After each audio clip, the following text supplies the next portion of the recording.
दोस्तों, क्या हुआ जब एक गरीब बाप अपने बेटे के साथ गाड़ी लेने शोरूम गया।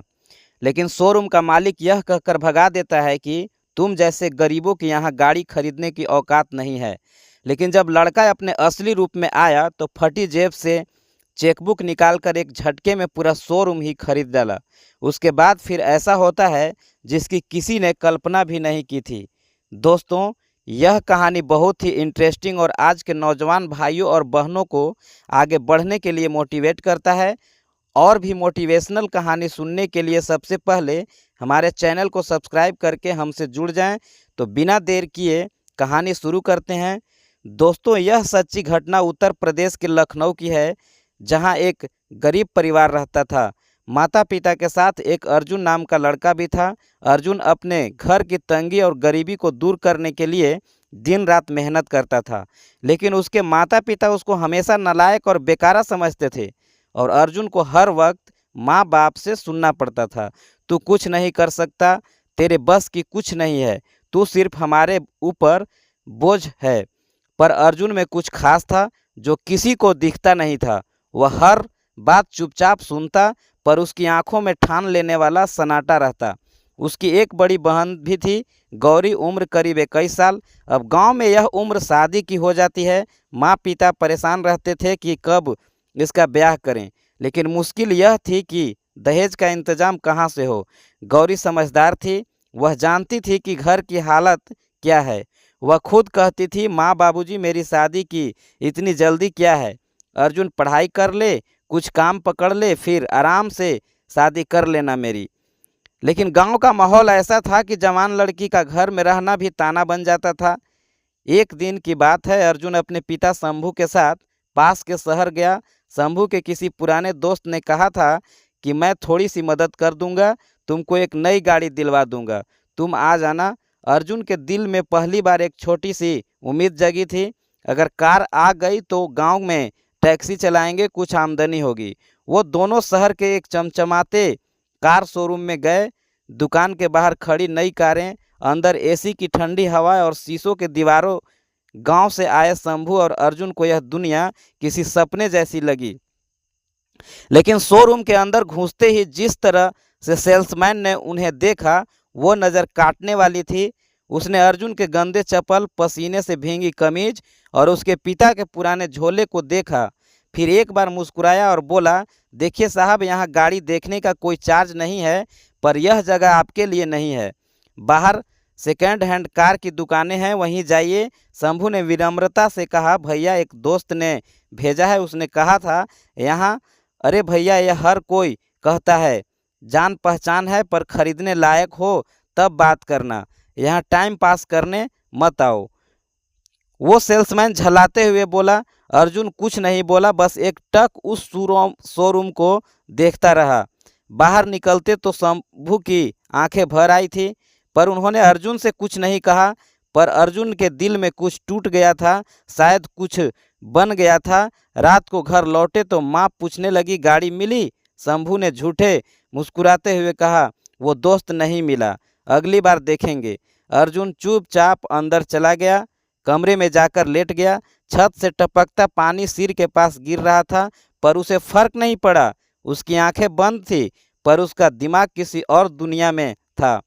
उसे आज समझ में आ गया था कि गरीबी सिर्फ पेट काटती नहीं, आत्मा भी खा जाती है।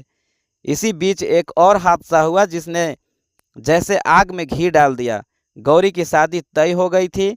एक अच्छा घर था, लड़का शहर में प्राइवेट नौकरी करता था। दहेज में मोटरसाइकिल और 3 लाख रुपए की मांग थी। जैसे तैसे करके शंभू ने गांव में के एक साहूकार से ब्याज पर पैसा लिया और माँ ने अपने सारे गहने गिरवी रख दिए। शादी का दिन आया, बारात आई, बैंड बाजा बजा, गांव के लोग जमा हुए। लेकिन मंडप पर लड़के वालों ने दहेज के पैसे पूरे ना होने का बहाना बनाकर शादी तोड़ दी। हमारे बेटी की इज्जत है, हम भीख नहीं मांग रहे हैं, यह रिश्ता अब नहीं हो सकता। और पूरा मंडप सन हो गया। गौरी की आंखों से आंसू नहीं निकल रहे थे, मानो पत्थर हो गई हो। माँ मूर्छित हो गई। शंभू को दिल का दौरा पड़ा और अर्जुन वहां चुपचाप खड़ा रहा। गांव वालों ने बातें उड़ानी शुरू कर दी, बेइज्जती की भी हद होती है। लड़की की जवान है, अब कौन करेगा शादी, और घर के लड़के किसी काम के नहीं। उस दिन अर्जुन की आंखों में आंसू नहीं थे पर अग्नि जल रही थी। उस रात उसने पहली बार खुद से वादा किया, अब सिर्फ एक ही सपना है, पैसा, इतना पैसा कमाऊंगा कि गांव, यह समाज और वह शोरूम वाला सबको उनकी औकात दिखा दूंगा। शादी टूटने के बाद जैसे सब कुछ बिखर गया था। घर की दीवारें भी जैसे उदास हो गई थी। माँ चुपचाप खाट पर लेटी रहती, पिता का इलाज चल रहा था और गौरी, वह तो जैसे बोलना ही भूल गई थी। कुछ नहीं खाती, कुछ नहीं कहती, गांव वालों की बातें कान में पड़ती पर वह बस छत की तरफ देखती रहती। और अर्जुन, वो अब पहले वाला अर्जुन नहीं था।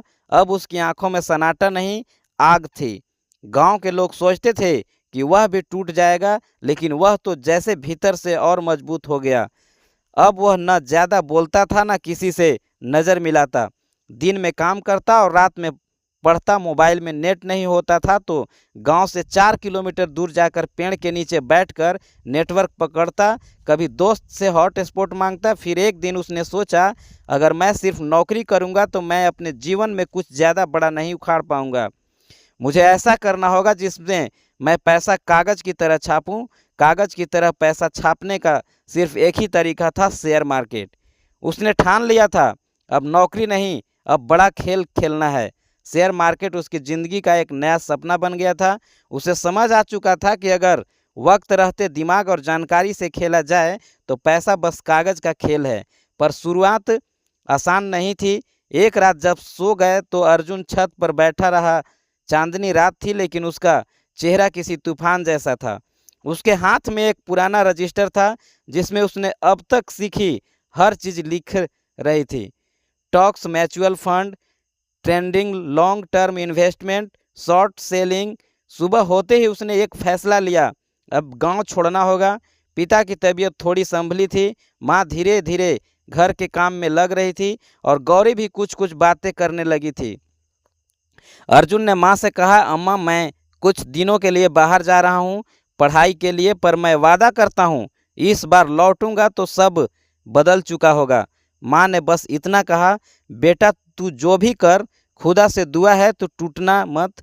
अर्जुन शहर पहुंचा। वहां उसने एक रास्ता कमरा लिया जहां सीलन भरी दीवारों थी और एक खिड़की भी नहीं थी। लेकिन उसी कमरे में अपने सबसे बड़ा सपना वो दिया। वह दिन में इंटरनेट कैफ़े जाकर घंटों बैठता, YouTube, blogs, Newser, articles, trending graphs, सब कुछ पढ़ता और समझता। कई बार भूखा रह जाता, पैसे नहीं होते थे खाना खाने के लिए, लेकिन उसे परवाह नहीं थी। एक बार तो भूख के मारे बेहोश हो गया था। हॉस्पिटल में जब होश आया तो डॉक्टर ने कहा, तुम्हें आराम की ज़रूरत है। पर अर्जुन को आराम नहीं चाहिए था, उसे सिर्फ रिजल्ट चाहिए था।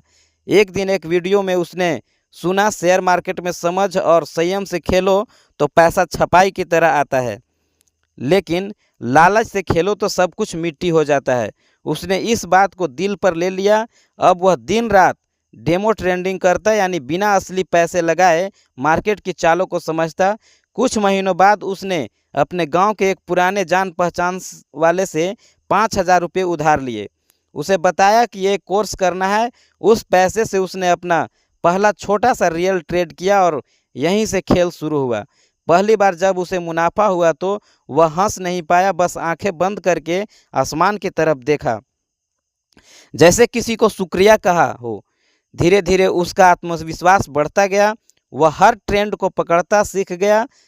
उसे पता था कब कौन सा स्टॉक चढ़ेगा, कब कौन सा गिरेगा। और सबसे बड़ी बात, वो अब भी वही अर्जुन था जो पहले दिन जैसी भूख, पहले दिन जैसा जुनून लेकर ट्रेड कर रहा है।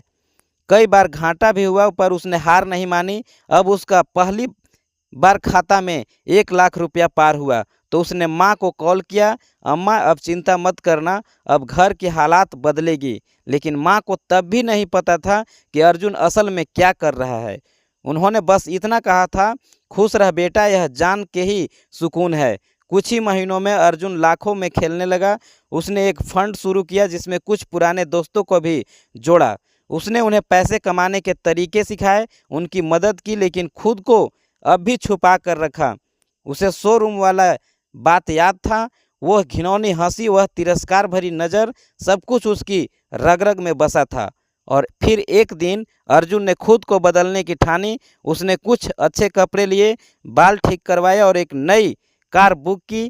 कैश पेमेंट पर कार डिलीवरी होने के दिन उसने ही वही शोरूम चुना, वही जो उसे और उसके पिता को कभी बेइज्जत कर चुका था। वह कार खरीदने नहीं गया था, वह बदला लेने गया था। शोरूम में घुसा तो वही पुराना मैनेजर था। अर्जुन को पहचाना नहीं, लेकिन नज़र वही थी, घमंड और तिरस्कार से भरी। जी क्या चाहिए आपको, उसने पूछा। अर्जुन मुस्कुराया। वो गाड़ी देख रहे हैं आप, वो चाहिए? मैनेजर ने कहा, ये गाड़ी काफ़ी महंगी है, क्या आप पेमेंट करने की स्थिति में हैं? अर्जुन ने चुपचाप एक फाइल टेबल पर रख दी। अंदर बैंक स्टेटमेंट, डीमैट अकाउंट की कॉपी और उसके फंड के दस्तावेज थे। मैनेजर के चेहरे का रंग उड़ गया। आप अर्जुन सिंह हैं? उसने घबरा कर पूछा।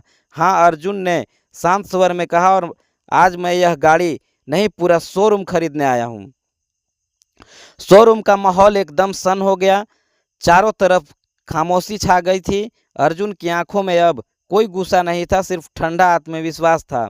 मैनेजर जो कभी उसके पिता को भगा चुका था, अब कांपते हाथों से कागज पलट रहा था।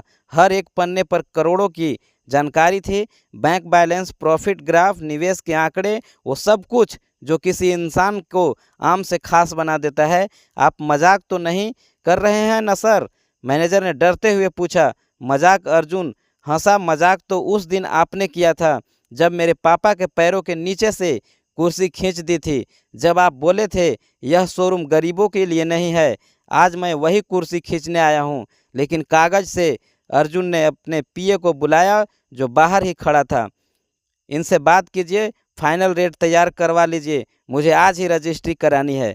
शोरूम के बाहर एक नई चमचमाती कार गड़ी खड़ी थी, उसी मॉडल की जिसको देखकर उस दिन अर्जुन और उसके पिता लौटे थे। आज वही गाड़ी अर्जुन के नाम थी और शोरूम वो भी कुछ ही घंटों में उसके नाम होने वाला था। मैनेजर ने गले में अटकती हुई आवाज़ से कहा, सर उस दिन मैं आपको पहचान नहीं पाया था, बहुत बड़ी गलती हो गई मुझसे। अर्जुन धीरे से बोला, गलतियां इंसान करता है, लेकिन कुछ गलतियां इंसान को इंसान नहीं रहने देती। शोरूम से निकलते वक्त अर्जुन ने एक बार पलट कर देखा, वह दरवाज़ा जहां से उसे और उसके पिता को बाहर निकाल दिया गया था, आज उसी दरवाजे से वह मालिक बनकर बाहर निकला। गाड़ी में बैठकर उसने फ़ोन उठाया, माँ को कॉल किया। अम्मा एक बात पूछूं? हाँ बेटा, अगर मैं कहूँ कि अब वो शोरूम मेरा है जिसमें हमें घुसने नहीं दिया गया था, तो क्या आप यकीन करेंगी? माँ चुप हो गई। कुछ देर बाद आवाज़ आई, बेटा तू अब जो भी कहेगा मैं आंख बंद करके मान लूँगी। तू हमारे लिए जो कर रहा है उसे भगवान देख रहा है। अर्जुन की आंखें भीग गई, पर उसने आंसुओं को बाहर आने नहीं दिया। अब वह वक्त नहीं था रोने का, अब वह वक्त था उड़ान का। गांव वापस जाना बाकी था, पर इस बार बिना बताए नहीं। रास्ते में कुछ पुरानी गलियां मिली, वही पगडंडी, वही पीपल का पेड़, सब कुछ वैसा ही था, बस अर्जुन अब वैसा नहीं था। गांव पहुंचा तो सूरज डूब रहा था। पीले नारंगी आसमान में धूल उड़ती थी और बच्चों को खेलती आवाज़ें गूंज रही थी। गांव वाले पहले तो पहचान ही नहीं पाए, फिर धीरे धीरे खबर फैल गई, अर्जुन लौट आया है। वह जो शहर गया था अब बहुत बड़ा आदमी बन गया है, करोड़पति शोरूम खरीद लिया है। गांव की गलियों में जो उसे देखकर मुंह फेर लेते थे, अब सामने आकर मुस्कुरा रहे थे। अर्जुन बेटा, बड़ा आदमी बन गया तू। अरे तुम्हारी तो किस्मत ही पलट गई। हम तो पहले ही कह रहे थे यह लड़का कुछ करके दिखाएगा। अर्जुन चुपचाप मुस्कुराता रहा। वो किसी से नाराज नहीं था, उसे अब समझ आ चुका था दुनिया सिर्फ नतीजे देखती है, इरादे नहीं। घर पहुंचा तो माँ दहलीज पर बैठी थी। जैसे ही अर्जुन सामने आया, माँ ने देखा और कुछ देर तक देखती रही। बेटा तू? हाँ अम्मा, मैं ही हूँ। माँ ने उसे गले से लगा लिया। इतने सालों का सब्र जैसे आंखों से बह निकली। गौरी दौड़ती हुई आई, भैया आप आ गए? सच में आप? अर्जुन ने उसका माथा चूमा। अब कभी दूर नहीं जाऊंगा और अब किसी की शादी दहेज के बिना भी होगी, समझी? गौरी हंस दी, पर उसकी आंखें बोल रही थी, मुझे अपने भाई पर गर्व है। पिता अब भी बीमार थे, लेकिन अर्जुन ने उन्हें सबसे पहले प्राइवेट अस्पताल में शिफ्ट कराया। डॉक्टरों को खास तौर पर कहा, यह मेरे भगवान हैं, इनकी सेवा में कोई कसर नहीं रहनी चाहिए। कुछ हफ्तों में इलाज शुरू हुआ, घर में पहली बार सफ़ेदी हुई, छत की मरम्मत हुई, नया कूलर, नया घर। गांव के लोग अब अर्जुन को इज्जत से देखते थे, लेकिन अर्जुन को इज्जत चाहिए भी नहीं थी, उसे अपने परिवार की मुस्कान चाहिए थी। वह अब धीरे धीरे लौट रही थी, पर कहानी यहीं खत्म नहीं थी। अर्जुन को याद था जब उसकी बहन की शादी टूटी थी, जब गांव के लोगों ने भरी पंचायत में उनके चरित्र और हैसियत पर सवाल खड़े किए थे, जब उसकी माँ चुपचाप सब सुनती रही थी और पिता की आंखें नम थी लेकिन कुछ कह नहीं पाए थे। पर अभी भी एक चीज़ अधूरी थी, वह दूल्हा जिसने बारात लौटा दी थी, वह पंचायत जहां उसके नाम पर कीचड़ उछाला गया था, वह लोग जिन्होंने उसकी मां को रुलाया था। एक दिन अर्जुन ने अपने पिताजी से कहा, बाबा अगर आप कहें तो मैं गौरी की शादी फिर से तय करूं, लेकिन इस बात शर्तें हमारी होंगी। पिता ने पूछा, बेटा अब कौन हाँ कहेगा? अर्जुन ने कहा, अब हाँ करने वाले की लाइन लगेगी पापा, लेकिन हमें अपने जैसे इंसान चाहिए जो दहेज नहीं मांगे, इज्जत दे और गौरी के साथ निभाने वाला जीवन साथी दे। कुछ हफ्तों बाद गौरी की शादी तय हुई, एक शिक्षक से जो खुद एक गरीब परिवार से था लेकिन सोच से बड़ा था। ना दहेज मांगा ना दिखावा, बस एक सादा समारोह, सच्चा रिश्ता। गांव में जब शादी हुई तब पंचायत के वह लोग भी बुलाए गए जिन्होंने सबसे ज़्यादा जलील किया था। अर्जुन ने सबसे मुस्कुराकर कहा, आप लोग हमारे सम्मान में आए हैं, यही सबसे बड़ी बात है। मैं किसी से बदला नहीं लेता, बस बदलाव लाता हूँ। पंचायत में एक बुजुर्ग खड़ा हुआ जिसके शब्द पूरे गांव ने सुने। बेटा अर्जुन, तूने वह कर दिखाया जो हमारे गांव में किसी ने नहीं किया। तू आज सिर्फ अपने माँ बाप का नहीं, पूरे गांव का बेटा बन गया है। अर्जुन की आंखों से एक आंसू गिरा, लेकिन वह कमजोरी का नहीं था, वह जीत का आंसू था। गौरी की शादी के बाद अर्जुन की ज़िंदगी में जैसे एक नया सवेरा आया था और बहन की मुस्कान में एक नई दुनिया बस गई थी। अगर अर्जुन जानता था उसकी यात्रा यहीं खत्म नहीं होती, अब उसे उड़ना नहीं उड़ाना था। उस रात जब सब सो चुके थे, अर्जुन ने लैपटॉप खोला। स्क्रीन पर वह चार्ट्स, ग्राफ्स, स्टॉक और डिजिटल मार्केटिंग के नंबर उभर आए जिनसे वह करोड़ों कमा चुका था। पर आज उसका ध्यान कुछ और था, एक आइडिया, एक बड़ा गेम। उसने खुद से कहा, अब सिर्फ पैसे नहीं चाहिए, अब इम्पैक्ट चाहिए। अर्जुन ने अगले दिन शहर का रुख किया, लेकिन इस बार किसी काम के लिए नहीं, अपनी दुनिया बनाने के लिए। उसे एक टीम बनानी थी, ऐसे लोग चाहिए थे जो जोश से भरे हो और जो भीड़ में खड़े रहकर भी सबसे अलग सोचता। जानते हो, कुछ दिन में उसने ऑनलाइन ढूंढकर 2 लड़के और 1 लड़की की टीम बनाई। एक था इमरान जो दिल्ली में ऐप डेवलपमेंट सीख रहा था, दूसरा था राकेश जिन्हें सोशल मीडिया मार्केटिंग का एक्सपर्ट कहा जाता था, और तीसरा थी प्रिया, एक डिजाइनर जिसकी आंखें कंप्यूटर की स्क्रीन पर सपने बुनती थी। अर्जुन ने सबसे कहा, पैसे की बात नहीं करेंगे अभी, पहले मैं आपको अपना सपना सुनाता हूँ। फिर उसने बताया, मैं एक ऐसा डिजिटल प्लेटफॉर्म बनाना चाहता हूँ जो गांव के बच्चों को स्किल सिखाए, एक ऐप, एक वेबसाइट और एक पूरा सिस्टम जो गांव वालों को दिखाए कि डिजिटल दुनिया सिर्फ शहरों के लिए नहीं है। इमरान बोला, भाई यह बहुत बड़ा प्रोजेक्ट है। अर्जुन मुस्कुराया, बड़े सपनों को बड़ा ही होना चाहिए। टीम बन गई और अगले कुछ महीने उनकी ज़िंदगी का सबसे कठिन, सबसे जुनूनी दौर बना। ऐप का नाम रखा गया जड़ें, मतलब अपनी जड़ों से जुड़ो और डिजिटल दुनिया में उड़ो। धीरे धीरे ऐप दूसरे गांवों में भी फैलने लगी। सोशल मीडिया पर अर्जुन की कहानी वायरल हो गई और लोग कहने लगे, यह वह लड़का है जो खुद नीचे से ऊपर आया और अब उस सबको ऊपर लाना चाहता है। कई बड़े निवेशकों ने अर्जुन से संपर्क किया, उन्होंने ऑफर दिया, हम 5 करोड़ लगाते हैं, हमें ऐप दे दो। लेकिन अर्जुन ने मना कर दिया, यह ऐप मेरे खून पसीने से बना है, मैं इसे बेचने के लिए नहीं, देने के लिए बना रहा हूँ। अब वह सिर्फ अर्जुन नहीं था, वो एक मिशन था। पर उसके अंदर अब भी एक बात चुभ रही थी, वो शोरूम, वही शोरूम जहाँ उसे और उसके पिता को सिर्फ उनके कपड़े और चाल ढाल देखकर दरवाजे से लौटा दिया गया था। उस अपमान का झर आज भी उसकी यादों में ताज़ा था। एक बार बदला लेने के बाद भी उसके मन में ठंडक नहीं पड़ी थी। वह अपने बाप के सामने बाप की बेइज्जती का बदला लेना चाहता था। सुबह सुबह उसने अपने पिताजी से कहा, पापा चलो कहीं चलते हैं। पिता बोले, कहाँ, वो शोरूम याद है? पिता थोड़ी देर चुप रहे, फिर बोले, हाँ बेटा, वो दिन कभी नहीं भूल सकता, पर वहाँ अब क्यों? बस चलिए कुछ चीज़ें अधूरी रह गई थी। अर्जुन ने अपने लिए सिंपल कुर्ता पैजामा भी चुना और पिता को भी पुराने कपड़े पहनने दिया। उसकी गाड़ी अब मर्सिडीज थी, लेकिन वह आज भी अपनी पुरानी सेकेंड हैंड कार से निकल पड़ा। वो चाहता था कि कहानी पूरी हो वैसे ही जैसे अधूरी छूटी थी। शहर की सड़कों पर जब कार चल रही थी, अर्जुन की आंखों में वह पुराना मंजर बार बार घूम रहा था, जब उनके साथ ऐसा व्यवहार हुआ जैसे वह इंसान ही ना हो। शोरूम वही था, बोर्ड वही, चमक रहे वही, और अंदर वही एसी की ठंडी हवा, चाय कॉफ़ी की खुशबू और सेल्समैन की घमंड भरी मुस्कानों ने। जैसे ही अर्जुन और उनके पिता ने शोरूम में कदम रखा, सेल्समैन ने उन्हें ऊपर से नीचे तक देखा। अर्जुन जानता था कि फिर भी वही होगा। सेल्समैन बिना मुस्कुराए बोला, हाँ भाई साहब, यहाँ कार बहुत महंगी मिलती है, बजट में है तो ही देखिए। पिता कुछ कहने ही वाले थे कि अर्जुन ने उनका हाथ पकड़कर धीरे से कहा, शांत रहिए पापा, मैं सब संभाल लूँगा।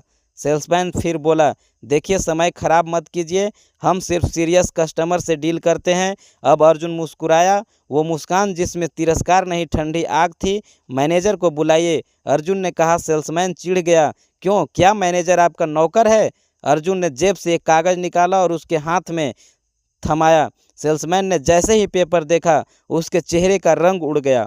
उसमें लिखा था, डील क्लोज, शोरूम बिक्री के लिए फाइनल, खरीदार अर्जुन सिंह। अर्जुन ने शांत स्वर में कहा, इस शोरूम का मालिक मैं हूँ। सेल्समैन की जुबान जैसे सूख गई। बाकी स्टाफ भी धीरे धीरे एक जगह जमा हो गया। अर्जुन ने ऊंचे स्वर में कहा, याद है कुछ साल पहले, और मेरे पिता इसी दरवाजे से लौटाए गए थे क्योंकि हम गरीब दिखते थे, क्योंकि हमारे पास एटीट्यूड नहीं था, ब्रांडेड कपड़े नहीं थे। आज मैं तुम्हारा मालिक हूँ, लेकिन मैं वही अर्जुन हूँ। फ़र्क बस इतना है कि अब मैं चुप नहीं हूँ। मैनेजर ने आकर अर्जुन को नमस्कार किया और बोला, सर हम माफ़ी चाहते हैं, हम नहीं जानते थे कि आप बस। अर्जुन ने टोका, माफ़ी की ज़रूरत नहीं है, पर एक बात ज़रूर सीखो, किसी को उसके कपड़ों से मत परखो। तुमने हमें गरीब समझा, पर शायद इंसान भी नहीं समझा। पूरा स्टाफ खामोश खड़ा था। पिता की आंखों में आंसू थे। उन्होंने अर्जुन के कंधे पर हाथ रखा और कहा, बेटा, आज तूने वह कर दिखाया जो बहुत कम लोग कर पाते हैं। अपमान का बदला इज्जत से लिया। अर्जुन ने मुस्कुराते हुए कहा, पापा, बदला कभी गुस्से से नहीं लिया जाता, उसे बदलाव से लिया जाता है, और मैंने सिर्फ जवाब दिया है, वह भी अपने तरीके से। उसी समय अर्जुन ने एक आदेश दिया, शोरूम में एक स्पेशल डिस्काउंट स्कीम लॉन्च की जाए, जहां गांव के किसी भी ज़रूरतमंद किसान या गरीब परिवार को गाड़ी चाहिए हो, उसे विशेष रियायत पर दी जाए। और एक दीवार पर बड़ा पोस्टर लगवाया गया, कभी किसी को छोटा मत समझो, हो सकता है वह कल तुम्हारा मालिक हो। अब अर्जुन उस कुर्सी पर बैठा था जहां कभी उसने बैठने नहीं दिया गया था, पर उसके मन में अब भी घमंड नहीं था, बस संतोष था।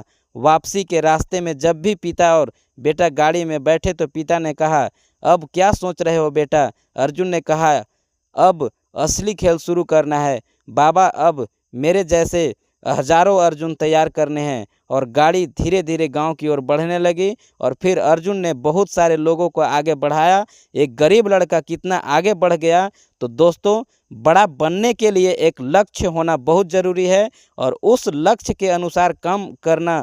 तो दोस्तों, ये कहानी आपको कैसी लगी कमेंट करके ज़रूर बताइएगा। और भी नए नए और शिक्षा से जुड़ी मोटिवेशनल कहानी सुनने के लिए चैनल को सब्सक्राइब जरूर कर लें। धन्यवाद।